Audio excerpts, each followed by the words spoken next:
জীবিকার তাগিদে বৈঠা হাতে খান্দন নদীতে ৩০ বছর ধরে নৌকা চালাচ্ছেন লিলি আক্তার। ঘোলা পানিতে তপ্ত রোদে নৌকার দাঁড় টেনে সংসার সচল রাখার লড়াকু সংগ্রাম পাখির চোখে ধরা দেয় ভিন্ন এক রূপে।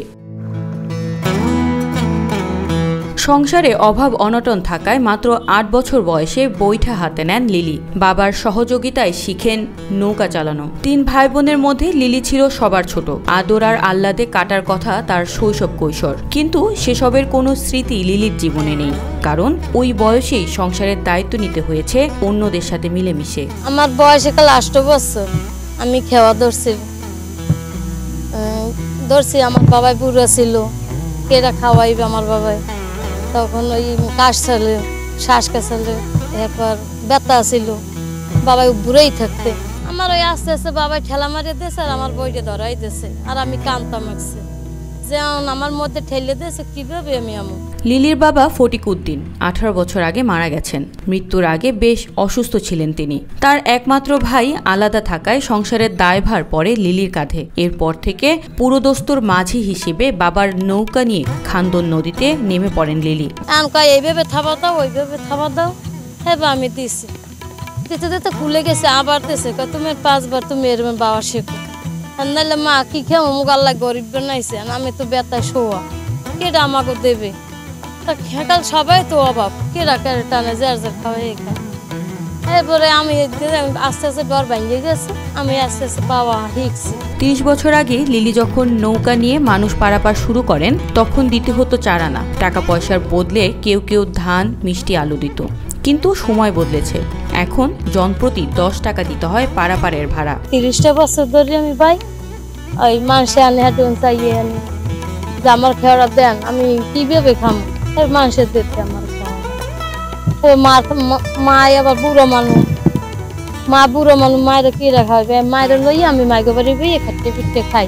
বাড়িতে বৃদ্ধ মা অসুস্থ, ঔষধ কেনারও টাকা নেই। নৌকায় মানুষ পারাপার করে দিনে 300 থেকে 400 টাকা উপার্জন করেন লিলি। এই টাকায় সংসার চালানো বেশ কঠিন বলে জানান লিলি আক্তার। এখন মায়ের অসুখে পড়া এই টানতে আছে। এখন ধরেন কোনোদিন হইতে আগে 100 টাকা হইতে 50 টাকা হইতে হাতে হইতে না কিছু, এবার আছে 300 টাকা হইতে 300 টাকা থাকি আয় আসতো বাজারে এইরকমের। লিলি আক্তার 30 বছর ধরে এই নৌকাতেই বৃষ্টিতে যেমন ভেজেন, তেমনি রোদেও পুড়তে হয়।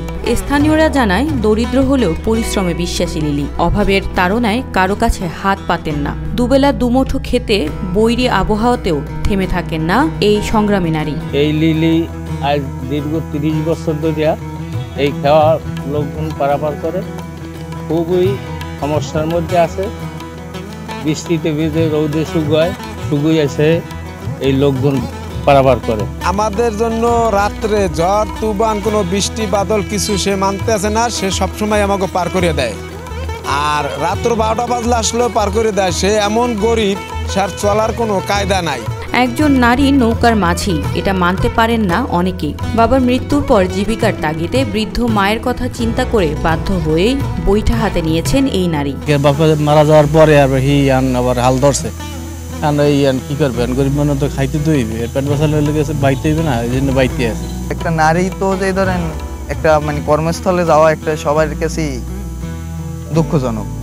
একটা নারীর কর্মস্থলে যাওয়াটা এটা কেউই পছন্দ করে না। এই লিলিয়া ভাই তো যে ধরেন অনেক কষ্ট করে খাওয়া দিয়ে, তার জীবন চলেই খাওয়া দিয়ে। খেয়া পার করতে গিয়ে বেশ কয়েকবার লঞ্চের নিচেও পড়েছিলেন লিলি। স্থানীয়দের সহায়তায় বেঁচে যান। নারী হয়ে এমন ঝুঁকির কাজ লিলি আর করতে চান না। বিত্তবানদের কাছে স্থায়ী কোনো কর্মসংস্থানের ব্যবস্থা করে দেওয়ার দাবি জানান তিনি। লঞ্চের তলে পড়ছি, আমি সুরভি লঞ্চের তলে পড়ছি, রাত 10টায় আইতো দিক গুনে নল্লির দিক গুনে একেলা আইতে সুরভি লঞ্চের তলে একটা পড়ছি।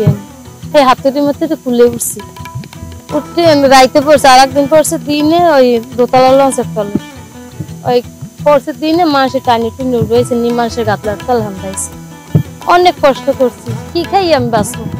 যদি আপনার আমার একটা দোকানপাট দিয়ে দিতেন তাহলে আমি একটু খুশি হইতাম যে আমার একটা দোকানপাট দিয়ে দিয়েছে, আমার আর খাওয়াটা বাবা সম্ভব হয় না, গায়ে শক্তি নেই।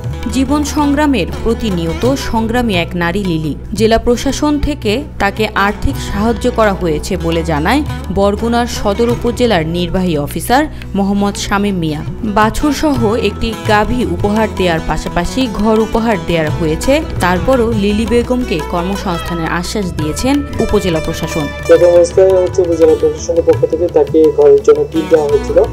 পরবর্তীতে কিন্তু তাকে টিমের পাশাপাশি তার একটি আশ্রয়ের ঘর দেওয়া হয়েছিল এবং আপনারা জানেন জেলা প্রশাসনের মাধ্যমে কিন্তু তাকে একটি গরু উপহার দেওয়া হয়েছিল, যেটা উনি বিকল্প কর্মসংস্থানে যেতে পারেন। তো আমরা চাচ্ছি যে লিলি বেগমের যে বিকল্প কর্মসংস্থান যদি হয় হাঁস মুরগি পালন বা গরু ছাগল পালন করে ওনারা যে ধরনের কাজ করে থাকে সেটাকে আমরা মূলত গুরুত্ব দিচ্ছি।